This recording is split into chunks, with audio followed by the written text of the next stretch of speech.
আগামী ২৮শে জানুয়ারি শুরু হচ্ছে ৪৮তম কলকাতা আন্তর্জাতিক বইমেলা। ওই দিন বিকেলে মেলার আনুষ্ঠানিক উদ্বোধন করবেন মুখ্যমন্ত্রী মমতা বন্দ্যোপাধ্যায়। তার আগেই শনিবার বইমেলার যাবতীয় নিরাপত্তা সংক্রান্ত ব্যাপারে সল্টলেক করুণাময়ী সংলগ্ন বইমেলা প্রাঙ্গণে একটি উচ্চ পর্যায়ের প্রশাসনিক বৈঠক করা হলো। সেখানে মেলা আয়োজক সংস্থা publishers and book seller guild কর্তৃপক্ষের সঙ্গে আলোচনায় ছিলেন বিধাননগর পুলিশ কমিশনারেট, দমকল সহ প্রশাসনিক একাধিক শীর্ষ স্তরের কর্তারা। বৈঠক শেষে বিধাননগরের পুলিশ কমিশনার মুকেশ কুমার বলেন, বইমেলা সফল করতে সিসি ক্যামেরা, পুলিশি নজরদারি সহ যাবতীয় নিরাপত্তা বলয় মুড়ে ফেলা হবে।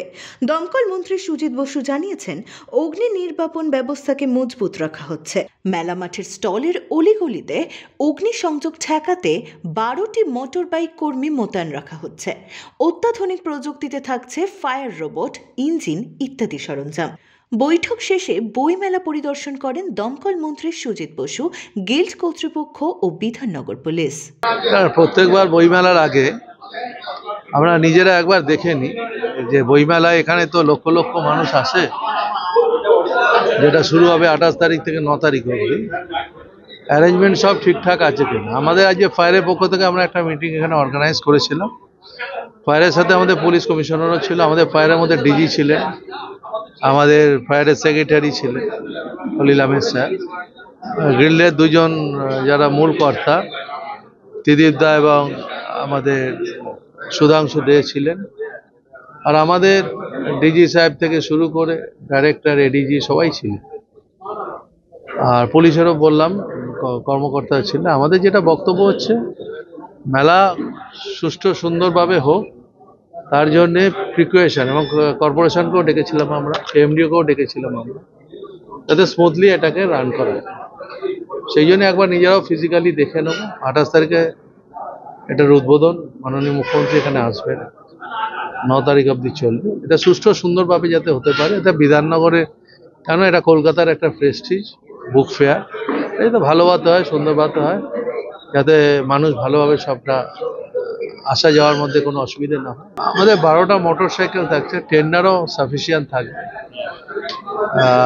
বড় বাউজারও থাকবে, যা লাগবে সবই থাকবে, এবং দুটো রোবটও এখানে রাখার ব্যবস্থা হচ্ছে। পাবলিশার বুক সেলার গিল্ডের 48তম বইমেলা, আর ব্যক্তিগতভাবে আমি এবং আমার বন্ধু সুধাংশু দে এই বইমেলার সর্বোচ্চ পর্যায়ে রয়েছি, প্রায় 25 বছর হয়ে গেল দেখতে দেখতে। তো আমরা সবসময় মনে করি যে আমরা সবসময় প্রস্তুত থাকি, যত দিক থেকে যত রকম সমস্যা আসুক, যাতে সেগুলোকে আমরা মোকাবিলা করতে পারি। কিন্তু অভিজ্ঞতা তো মানুষের শেষ হয় না, আর প্রস্তুতিরও কোনো শেষ হয় না। তো আমরা এবছর সব দিক থেকে যাতে সুষ্ঠুভাবে করা যায়, মাননীয় মন্ত্রী এবং অন্যান্য সমস্ত দপ্তর আমাদের সঙ্গে সহযোগিতা করছেন। সর্বোপরি মাননীয় মুখ্যমন্ত্রী এই বইমেলাকে একটি বিশেষ জায়গায় উন্নীত করেছেন, এ বিষয়ে কোনো সন্দেহ নেই যে আজকে কলকাতা আন্তর্জাতিক বইমেলা পৃথিবীর বৃহত্তম বইমেলা হিসেবে চিহ্নিত হয়েছে। জার্মান অ্যাম্বাসাডার মাননীয় অ্যাকারম্যান উনি বলছেন, ডক্টর অ্যাকারম্যান উনি বলছেন, দিস ইজ দ্য কুম্ভ মেলা অফ বুকস। এবং জার্মানির অনুকরণে আমরা এই বইমেলা শুরু করেছিলাম ফ্র্যাঙ্কফার্ট বইমেলায়। আজকে ফ্র্যাঙ্কফার্ট বইমেলাকে আমরা পিছনে ফেলে দিয়েছি। সুতরাং প্রস্তুতি সব রকম আমরা নিচ্ছি, কিন্তু এটা সবসময় মনে রাখতে হবে, একটা ওপেন এয়ার বুক ফেস্টিভ্যাল, মানে উন্মুক্ত আকাশের নিচে। সব রকম প্রিকশন নিলেও সবসময় আমাদের একটা দুশ্চিন্তা, একটা আতঙ্ক, একটা উদ্বেগ এই বইমেলার 12 দিন আমাদের মধ্যে থেকে যায়। আশা করব আপনাদের সকলের সহযোগিতায় বইমেলা সুন্দরভাবে শেষ করতে পারবে। পুলিশের সাফিসিয়েন্ট অ্যারেঞ্জমেন্ট করা হচ্ছে, ট্রাফিক অ্যারেঞ্জমেন্ট করা হচ্ছে, আর প্লেন ক্লথ অ্যারেঞ্জমেন্ট, সব ধরনের অ্যারেঞ্জমেন্ট করা হচ্ছে। ব্যুরো রিপোর্ট, এক্সপোজ বার্তা।